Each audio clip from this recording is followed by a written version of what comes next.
கணவனுக்கு ஜீவனாம்சம் உயர்நீதிமன்ற வழக்கு. ஆசிரியையாக பணிபுரியும் மனைவி தனது கணவனுக்கு மாதந்தோறும் 3000 ரூபாய் பராமரிப்பு தொகையை வழங்குமாறும் பள்ளி முதல்வரிடம் ஆகஸ்ட் 2017 முதல் செலுத்தப்படாத பராமரிப்பு தொகைக்காக மனைவியின் சம்பளத்தில் இருந்து 5000 ரூபாய் பிடித்தம் செய்து நீதிமன்றத்தில் டெபாசிட் செய்யுமாறும் நாதேட் சிவில் நீதிமன்றம் பிறப்பித்துள்ள 2 உத்தரவுகளை உறுதி செய்தது மும்பை உயர் நீதிமன்றம்.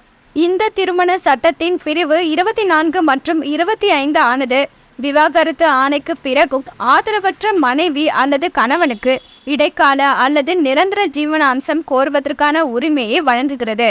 ஏப்ரல் 17, 1992 திருமணம் செய்து கொண்ட தம்பதியினர் 2015 விவாகரத்து பெற்றனர். விவாகரத்திற்கு பிறகு கணவன் மனைவியிடம் இருந்து மாதம் 15000 ரூபாய் ஜீவனாம்சம் கோரி மனு தாக்கல் செய்தார். மனைவி MA B.Ed படித்து பல்கலைக்கழகத்தில் பணிபுரிகிறார். மனைவி பட்டம் பெற தனது சொந்த லட்சியத்தை ஒதுக்கி வைத்து வீட்டை நிர்வகித்து வந்ததாகவும் தனக்கென வருமானமும் அசையா சொத்துக்கள் ஏதும் இல்லை எனவும் தற்போது உடல்நிலை சரியில்லாமல் இருப்பதையும் மேற்கோள் காட்டினார் கணவர்.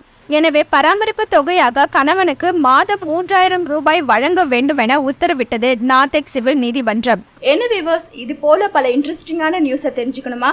அலோ சிட்டி டிவியை லைக் பண்ணுங்க, ஷேர் பண்ணுங்க, மறக்காம சப்ஸ்கிரைப் பண்ணுங்க.